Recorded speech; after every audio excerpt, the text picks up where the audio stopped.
Yo no soy de aquí, a casa volveré, Él me vendrá a buscar. Voy a mencionarles algunas observaciones importantes tocante al dispensacionalismo. Número 1, algo que puntualiza Michael Black. Dice Michael Black: el dispensacionalismo no es parte del corazón del cristianismo bíblico, por lo que nuestra lealtad principal es al Señor Jesucristo y su palabra. Por ende, no estamos atados incondicionalmente a ningún sistema de teología. Y además, podemos y debemos tener comunión con aquellos que tengan una postura distinta. Somos hermanos, no somos herejes. Cada quien se mueve de acuerdo a su conciencia. Es lo que yo creo, mi razonamiento, mi lógica, la guianza de Dios, mi conciencia me lleva, y mi estudio, las escrituras, me lleva a creer este sistema. Y lo utópico, lo ideal sería que todos llegáramos a las mismas conclusiones teniendo los mismos datos, pero somos seres humanos, hay mucha complejidad en los seres humanos y no todos llegamos a las mismas conclusiones, y Dios nos ayude, hermanos. Hay que tenernos paciencia, hay que tolerarnos. Otro apunte de John Feinberg. Dice John Feinberg: el dispensacionalismo no es monolítico, es variado y en constante evolución. Es decir, hay ciertas variantes dentro del dispensacionalismo. Entonces no podemos encerrarlo y definir, es que esto cree el dispensacionalismo aquí y acá en todos los temas. Hay un núcleo esencial de las doctrinas dispensacionales, pero hay asuntos secundarios en el cual hay mucha variante. Pero en todos los sistemas teológicos sucede lo mismo. Otro apunte de Craig Blaising. Dice Craig Blaising: el dispensacionalismo no ha sido una tradición estática. Y este punto es muy importante. Dice: no existe un credo o declaración que limite o paralice su desarrollo teológico. Así que cuando alguien sea dogmático y diga, es que el dispensacionalismo es arminiano, ¿dónde lo dice? ¿Cuál es el credo? ¿Dónde está oficialmente que el dispensacionalismo es arminiano?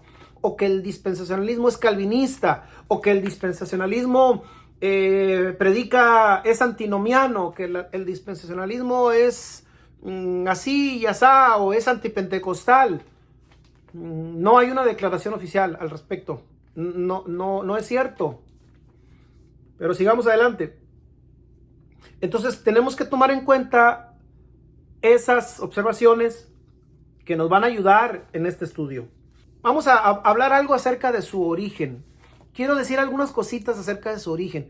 Miren, cuando se habla del dispensacionalismo, inmediatamente se quiere atacar mediante ciertas falacias, lo que se le llama la falacia genética o falacia de envenenar el pozo.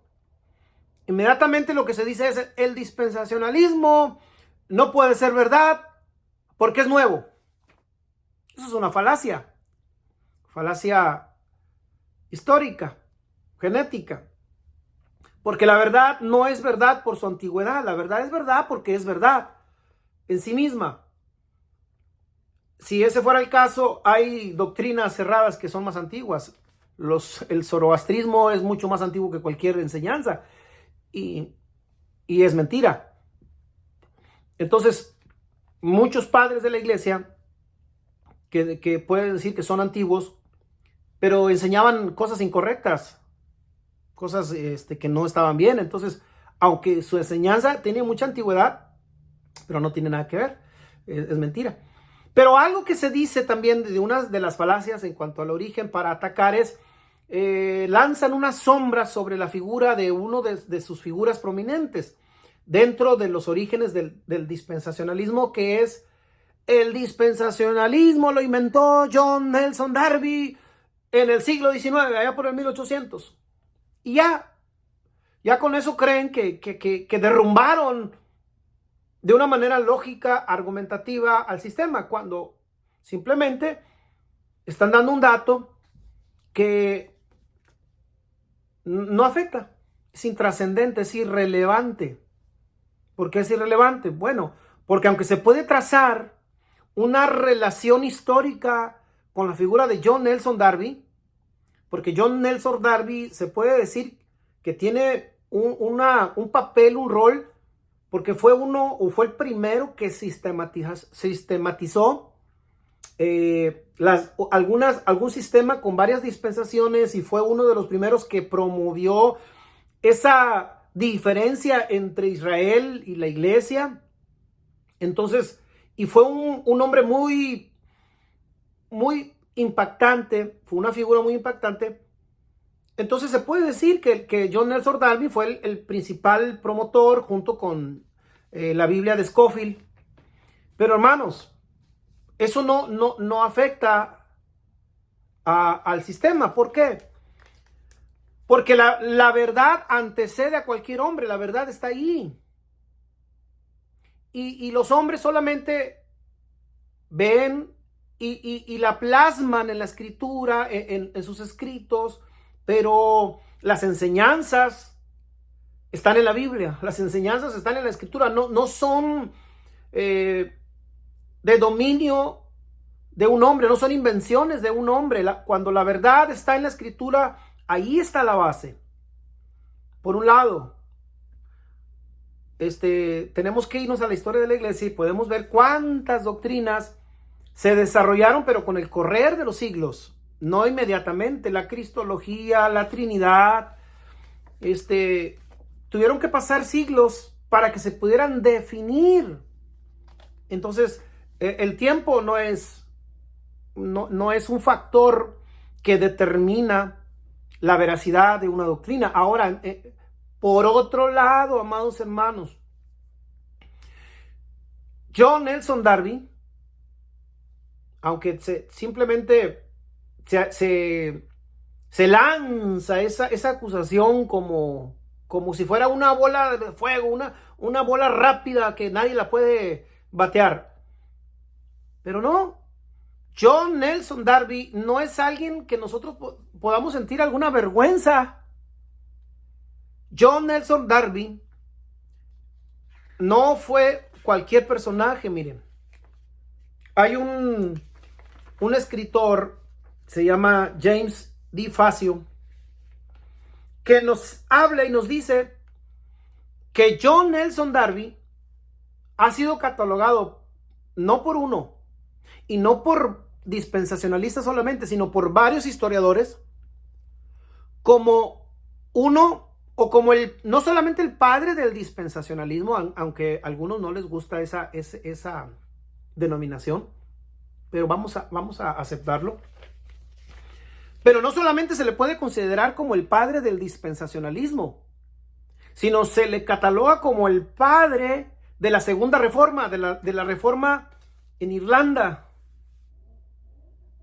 Fue un personaje muy utilizado por el Señor. Les recomiendo, hermanos, buscar las biografías de John Nelson Darby. No fue cualquier personaje, fue alguien prolífico. Fue un escritor muy prolífico. Fue alguien que impactó su momento histórico.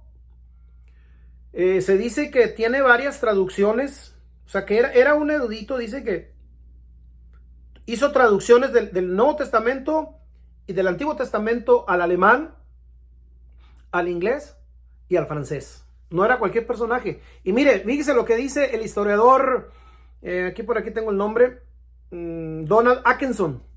Dice este historiador: si a mí me preguntaran quiénes han sido los 4 personajes posbíblicos que más han influido en el protestantismo evangélico, mi lista sería la siguiente. El primero y segundo lugar se lo disputarían Martín Lutero y Juan Calvino. El tercer lugar sería para John Wesley. Y el cuarto, sin duda, sería para John Nelson Darby. Ahí nomás. échense ese trompo a la uña. Entonces, no estoy apelando a una figura de autoridad, pero quiero aplicar un poquito de justicia histórica a la figura de John Nelson Darby. No es un ogro, no es el malo de la película, no, es una figura digna de respeto. También tenemos otra falacia que dicen, y esta falacia es muy popularizada en los medios. Este escritor, este supuesto erudito de César Vidal, que aquí sinceramente me ha decepcionado grandemente, hermanos, porque tira pestes en contra del dispensacionalismo y mentiras. Él plantea muchas mentiras. Una de ellas dice, y también lo lanza como, eso es una falacia de envenenar el pozo, de envenenamiento del pozo. Dice, el dispensacionalismo tiene su origen en un monje jesuita que es un monje jesuita español que se llamaba Manuel Lacunza, el cual fue comandado por el clero católico para que escribiera en contra de los reformadores, porque los reformadores atacaban que la Iglesia Católica era la gran ramera y que el anticristo era el Papa, y entonces comisionaron a Manuel Lacunza para que escribiera en contra. Oiga, hermano, nada más alejado de la realidad. Es un montón de falacias. También para envenenar el pozo. En primer lugar, Manuel Lacunza no era español, era chileno. Su padre era español, pero él no pisó España. Su madre era chilena. Él era considerado chileno, era un monje jesuita. Pero cuando uno estudia los escritos, hay un libro que escribió Manuel Lacunza, uno se puede dar cuenta que Manuel Lacunza no era premilenialista. Manuel Lacunza, hermanos, aunque él sí creía en un milenio literal, pero él era post-tribulacionista. Él creía que el recorrer histórico de la iglesia, el devenir histórico sería que todo iba a llegar hasta una mayor degradación y perversión de la sociedad, incluyendo la iglesia, y que la iglesia en sus últimos días iba a atravesar esa gran conflagración que era la gran tribulación, y que al final llegaría el Señor Jesucristo a establecer su reino. Entonces no lo podemos catalogar como dispensacional. Manuel Lacunza era post-tribulacionista, pero aún así, por otro lado, por eso les digo, esto tiene que estudiarse con profundidad. Cuando uno lee ese escrito tan bueno de Manuel Lacunza, que se llama La venida del Mesías en gloria y majestad, el cual escribió bajo un seudónimo porque él estaba siendo perseguido. O sea, es mentira de que la iglesia lo comisionó, al contrario, fue perseguido por sus escritos, fue indexado, sus escritos fueron indexados, es decir, escritos en una lista de libros prohibidos por el clero. Además, lo que él escribe, él está escribiendo en contra de las interpretaciones del catolicismo, porque el catolicismo era amilenial. Y el amilenialismo, uno de sus puntos distintivos es de que creen en una teología del reemplazo, es decir, la iglesia reemplazó a Israel. Israel ya como nación está desechado totalmente, ya no tiene Dios planes para ellos, y la única oportunidad que tiene la iglesia, o más bien dicho Israel, es que se conviertan, y ya. pero ya no, Dios no tiene planes específicos para con ellos. Entonces, para mí fue un descubrimiento maravilloso, sorprendente, fue una maravillosa sorpresa cuando me puse a leer el escrito de Manuel Lacunza, ese libro, y él está dándoles duro a esa tendencia de los intérpretes, de los maestros del amilenialismo y de tantos otros que podemos incluir ahí, de negar el sentido verdadero de las profecías del Antiguo Testamento, las cuales le dan esa esperanza de restauración y de bendición al pueblo de Israel como pueblo escatológico del reino, pero con tal de negarles ese rol, esa prominencia, le dan los intérpretes católicos, eran maestros en distorsionar el sentido de las palabras, el sentido de las profecías, y eso hacen muchos intérpretes. Mire, le voy a leer un pedacito, un extracto del libro de Manuel Lacunza para que mire lo agudo que era, lo perspicaz que era en su análisis. Nada quieren dejar, o casi nada, para los judíos, sino lo que en ella se halla duro, áspero y amargo. Si la profecía anuncia rigores, si anuncia tribulaciones, si anuncia plagas, se entiende al punto literalmente de los judíos.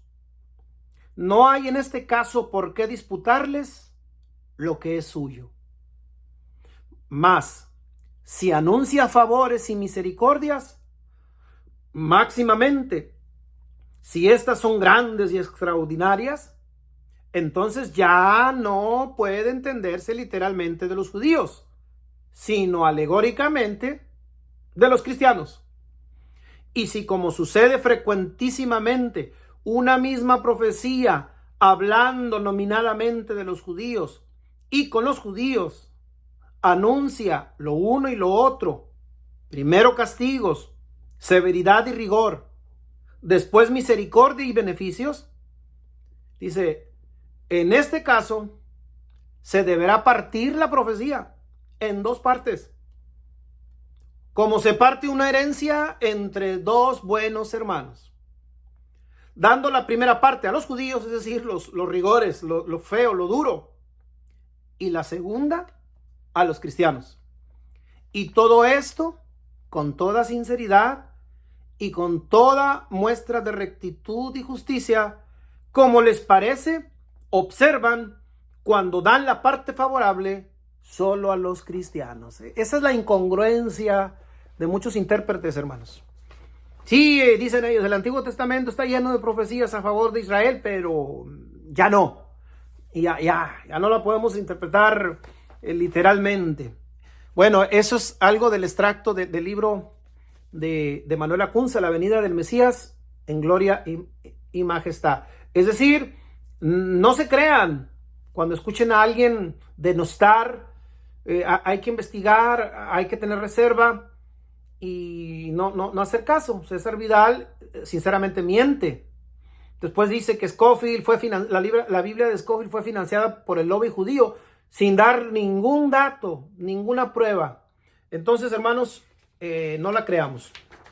Estamos hablando primeramente de los orígenes del dispensacionalismo. Y para hablar de los orígenes, simplemente quiero decir que el dispensacionalismo se ha desarrollado bajo tres, vamos a decir, nomenclaturas o tres formas distintas. La primera es el dispensacionalismo clásico, que tiene sus orígenes en 1850 a 1940. Se le ha denominado la época de oro del dispensacionalismo clásico. No lo vamos a definir porque sería muy extenso la enseñanza. Después tenemos el dispensacionalismo revisado, que abarca la época de 1950 a 1985, y después tenemos el dispensacionalismo progresivo, que abarca del 1980 a la fecha. Entonces, ahí usted puede después estudiar lo que postula cada una de estas escuelas. Ahora vamos a ver en sí lo que es el dispensacionalismo. Por ejemplo, amados hermanos, vamos a definir ahora el dispensacionalismo. Ya hablamos un poquito del origen, algunas falacias, y vamos a ver acerca de la definición para entender qué es en sí el dispensacionalismo. Porque muchas veces, ¿qué es el dispensacionalismo? ¿Qué es? Y aún ahí en ese punto, muchos erramos. Le voy a leer una definición que me parece una de las más acertadas, que es la definición de Michael Black. Y en base a la definición de Michael Black, vamos a estudiarla para entender más o menos qué es el dispensacionalismo. Mire, dice así, ponga mucha atención. Dice, el dispensacionalismo es un sistema teológico evangélico que aborda cuestiones relativas a los pactos bíblicos, Israel, la iglesia y los últimos tiempos. También defiende una interpretación literal de las profecías del Antiguo Testamento relativas a la Israel étnico-nacional y la idea de que la iglesia es una identidad solo del Nuevo Testamento distinta de Israel. Aquí está la definición. Bueno, esta definición quiero estudiarla de dos maneras. Primero, dividiéndola en dos partes y luego dividiéndola en secciones para hacer algunas observaciones de esta definición. La primera, si la dividimos en dos partes, podemos decir, ¿qué es el dispensacionalismo? Bueno, dice que es un sistema teológico evangélico que defiende un método y una idea preponderante. Así es, dividiéndola en dos partes. ¿Qué es? Es un sistema teológico evangélico que defiende un método hermenéutico y una idea preponderante. Hermanos, aquí quiero dar mi observación muy particular de que muchos cometen el error cuando se les pregunta qué es el dispensacionalismo y dicen, es un método interpretativo, es un método de interpretación de la Biblia. No confundamos, hermanos. Eso es un error de conceptualización. El dispensacionalismo no es un método de interpretación, no. Estamos razonando mal cuando enseñamos eso. Solamente lea la definición de qué es. Es un sistema teológico evangélico, es decir, es una respuesta teológica. La teología es el arte de contestar, la filosofía es el arte de preguntar y la teología es el arte de contestar. ¿Qué está contestando? Pues una de las grandes respuestas trascendentales. ¿Cuál es la trama de la Biblia? ¿Cuál es la trama dominante de la Biblia? ¿Cuál es el tema dominante de la Biblia? Y eso es lo que presenta el dispensacionalismo, una respuesta. Es decir, el dispensacionalismo es un conjunto de enseñanzas particulares. Ahorita lo vamos a ver. ¿Y cómo se llegaron a esas enseñanzas particulares? Bueno, mediante la defensa a ultranza, defensa férrea, así muy enérgica, de que se debe de utilizar el método interpretativo literal. Es decir, peleamos por eso. El dispensacionalismo pelea porque que entendamos que la Biblia se debe de entender mediante el método gramático histórico, que es el método literal. Le digo porque el dispensacionalismo no es en sí el método, pero defiende un método. El método ya existía desde antes del dispensacionalismo. El método gramático histórico incluso no es privativo del dispensacionalismo, es de varias escuelas. Inclusive la mayoría del cristianismo se dicen ser literalistas o que se atienen al método gramático histórico literal. Pero el problema es a la hora de utilizarlo, a la hora del trabajo hermenéutico, se mira que se cambian los principios de la hermenéutica y se utilizan otro tipo de principios cuando se trata de interpretar ciertas profecías. Por eso aquí el dispensacionalismo levanta la voz y dice, hey, espera, así no se interpreta. Toda la Biblia, y inclusive todos los documentos, hermanos, del mundo de secular, se deben de interpretar bajo una buena hermenéutica. No alegorizar el mensaje, sino que tenemos que ser congruentes. Eso es lo que pelea el dispensacionalismo. Entonces, quiero dejarles esta observación, usted medítela. No sé si a usted ya ha escuchado que los maestros cuando enseñan qué es, dicen, es un método interpretativo. No. El dispensacionalismo no es un método interpretativo, es un sistema teológico que tiene varias enseñanzas y que defiende a capa y espada la utilización de un método hermenéutico, gramático, histórico, literal. Es decir,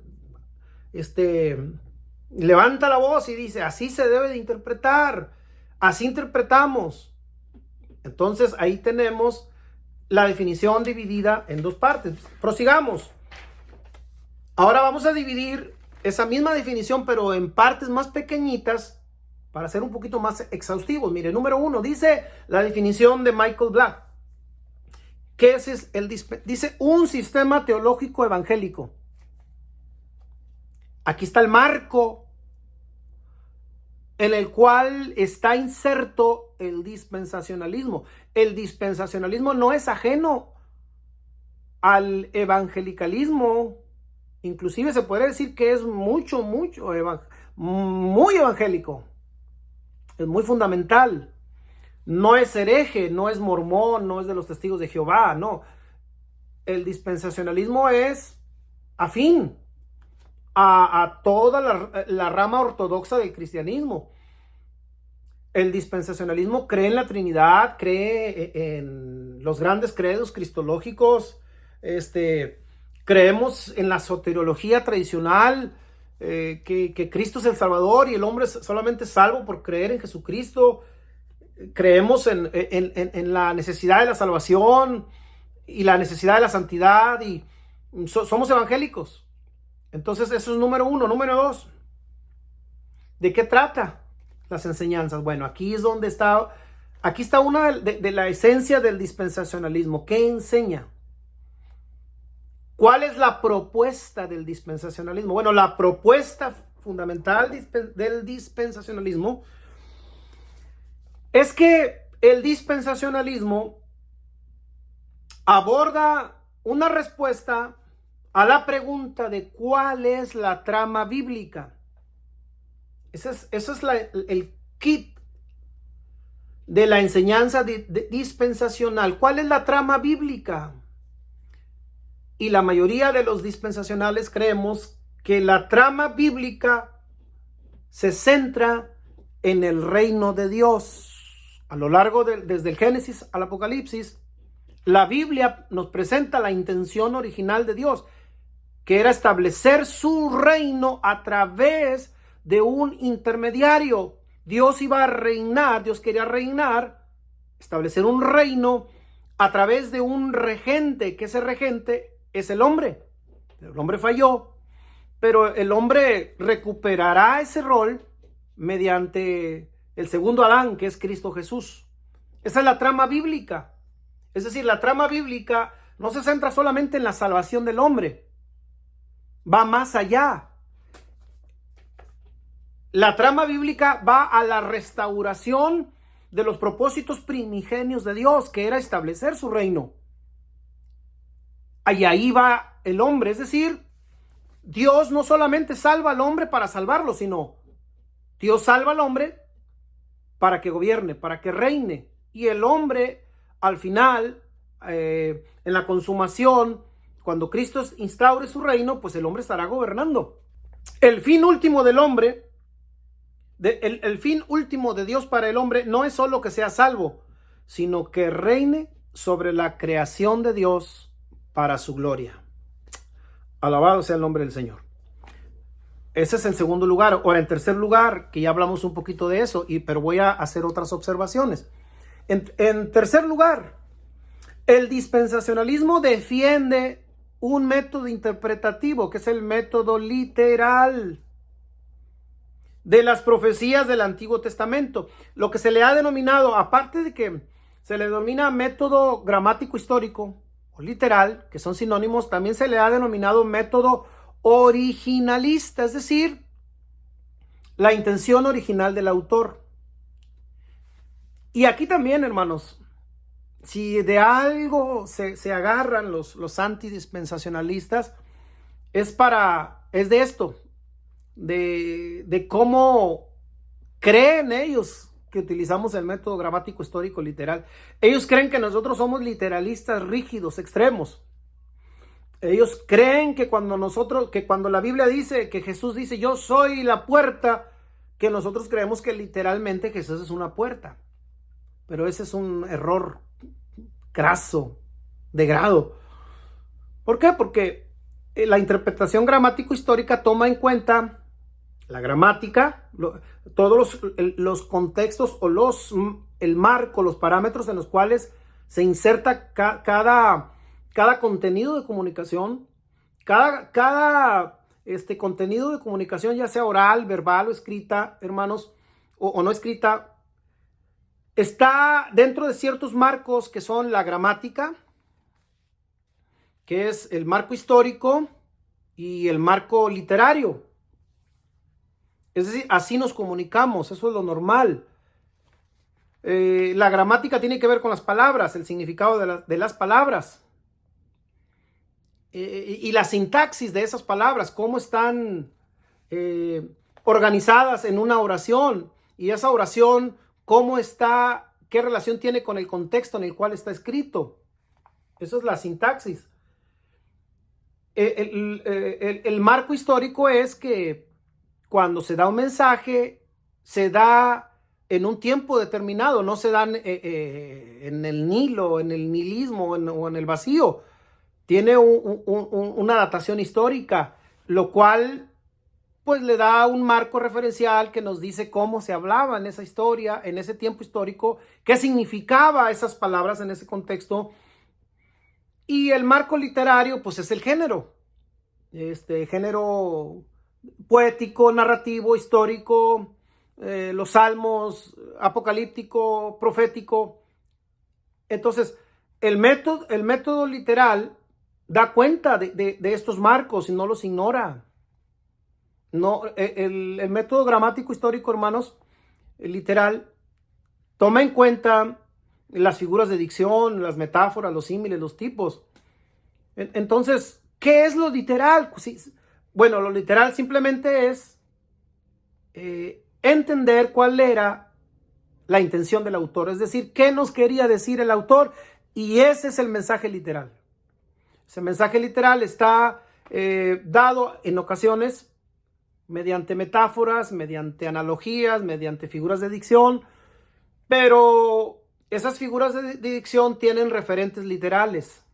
Por ejemplo, cuando decimos Jesús cuando dijo yo soy la puerta, hay un referente literal, porque nosotros oímos la palabra puerta y ahí tenemos un referente literal.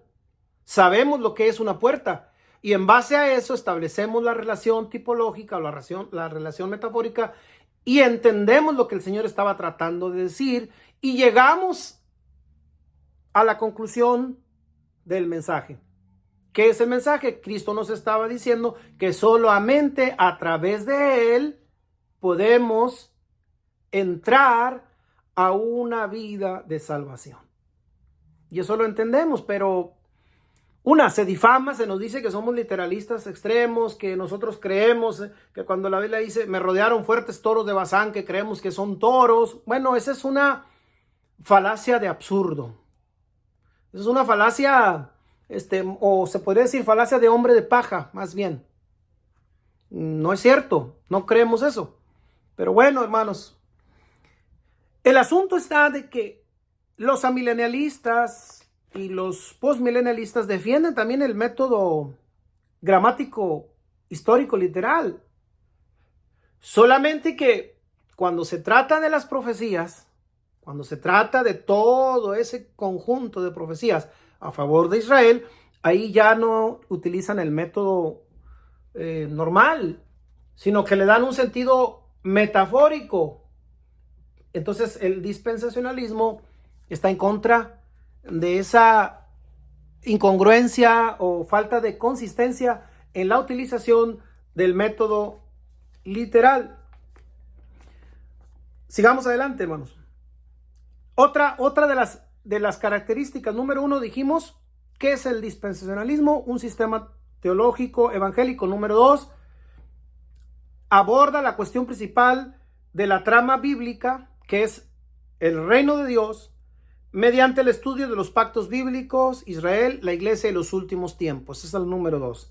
La número 3, el dispensacionalismo defiende férreamente que se utilice la interpretación gramático-histórico de toda la Biblia, incluyendo las profecías del Antiguo Testamento. Y la número 4, algo que también defiende el dispensacionalismo, es que la iglesia es una entidad distinta de Israel y que solo aparece en el Nuevo Testamento. Es decir, la iglesia es una entidad del Nuevo Testamento y que es distinta del Israel.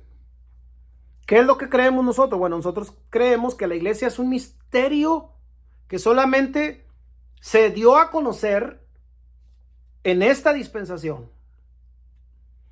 ¿Y cuál era el misterio? Bueno, el misterio no era que los gentiles se iban a salvar. Eso, el pueblo judío en sus enseñanzas entendían que se iban a salvar los gentiles. El asunto está bajo qué categoría. Anteriormente los gentiles se salvaban haciéndose judíos. Tenían que convertirse, hacerse prosélitos. Pero ahora, bajo esta nueva dispensación, ¿qué rango iban a tener? ¿Qué rango espiritual los gentiles? ¿Cuál iba a ser su identificación? Bueno, el gran misterio revelado es que ahora tenían la salvación sin necesidad de hacerse judíos, hacerse prosélitos, en igualdad de circunstancias espirituales delante de la divinidad. No tenían que hacerse judíos. Ese era el gran misterio no revelado. Ahora la salvación la obtenían los dos, tanto judíos como gentiles, en el cuerpo de Cristo. Los dos en el cuerpo de Cristo. Ese es el gran misterio. El cuerpo de Cristo. Y el cuerpo de Cristo conformado ahora por esas dos entidades, Israel y el Israel creyente, no los inconversos, no los judíos inconversos, sino el Israel convertido, remanente fiel, y los gentiles creyentes. El judío no perdía su identidad y su rol, su futuro, y el gentil no deja de ser gentil. No se tiene que convertir en judío, sino que ahora es salvo. Hermanos, esto tenemos que entenderlo bien, hombre. Porque también hay mucho ataque en contra del dispensacionalismo. Y aquí tenemos, por ejemplo, en el libro de los Efesios, el capítulo número 3, el versículo 6, dice lo siguiente. Versículo 4, 5 y 6 dice: leyendo lo cual podéis entender cuál sea mi conocimiento en el misterio de Cristo. ¿Y cuál es ese misterio? Misterio que en otras generaciones no se dio a conocer a los hijos de los hombres, como ahora es revelado a sus santos apóstoles y profetas por el Espíritu. De una manera clara, Efesios dice que era un misterio, pero aquí hay un pero. Aquí ellos, esa palabrita es como, se le da una interpretación relativa, no absoluta. Es decir, que ese dicen ellos, fíjense, aunque es una contradicción, porque si es misterio, pero dicen, ese misterio antes era conocido de una manera y ahora es conocido pero de otra manera.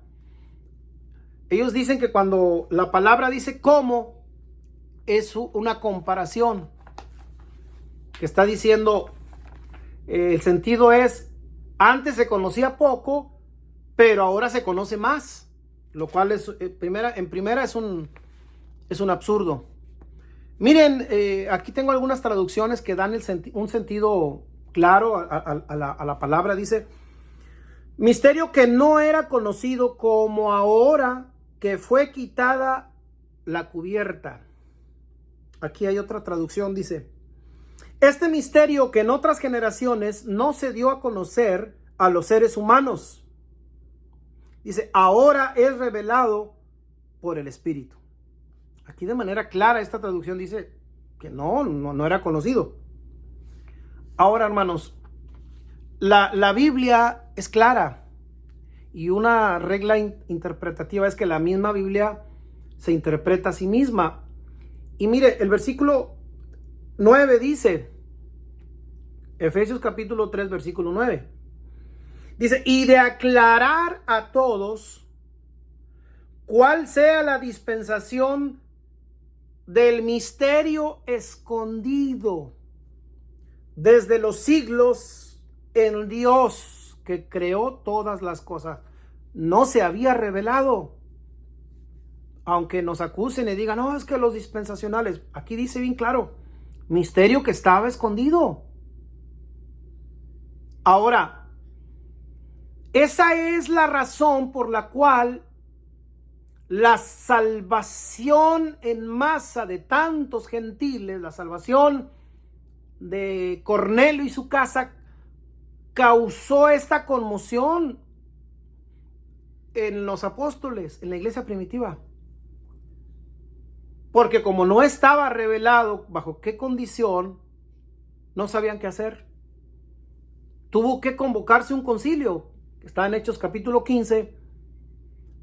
Los apóstoles convocan una sesión extraordinaria para dilucidar, mediante la ayuda de Dios y del Espíritu, y fueron guiados. Les dice, nos ha parecido bien a nosotros y al Espíritu Santo que no se cargue. El Espíritu los guió a una conclusión, pero no sabían.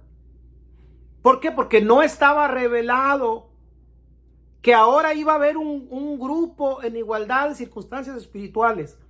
Ese grupo iba a ser el cuerpo de Cristo. Ese grupo no estaba revelado. La iglesia es revelada y manifestada en esta era. Dijo Cristo, sobre esta roca edificaré mi iglesia. Sobre la proposición, sobre esa verdad de que Cristo es el Hijo del Dios viviente, Él iba a edificar su iglesia. Tiempo futuro. Edificar, de construir. No de construir algo que ya está, sino construir algo nuevo. Pero dice, edificaré, es algo nuevo, es algo que no existía. Y de eso, hermanos, pues podemos argumentar las características de la iglesia, que es el cuerpo espiritual, el cuerpo donde habita la plenitud del Espíritu Santo, y algo que no estaba en el Antiguo Testamento. Ahora, como confirmación, tenemos Colosenses capítulo 1, versículo 26. El 25 y 26 dice Colosenses, de la cual fui hecho ministro según la administración de Dios, que me fue dada para con vosotros, para que anuncie cumplidamente la palabra de Dios, el misterio que había estado oculto desde los siglos y edades, pero que ahora ha sido manifestado a sus santos. Más claro ni el agua. Aquí está anunciando de una manera clara y la Biblia, tenemos que atenernos a lo que diga la Biblia, y la Biblia es clara. La Biblia dice que era un misterio que estaba oculto por los siglos y las edades. Amados hermanos, hasta aquí hemos visto lo que es algo de los orígenes del dispensacionalismo y también hemos visto algo de la definición del dispensacionalismo. Todavía nos queda por ver lo que es las enseñanzas esenciales que caracterizan al dispensacionalismo y lo vamos a estar viendo, hermanos, con la ayuda de Dios. Yo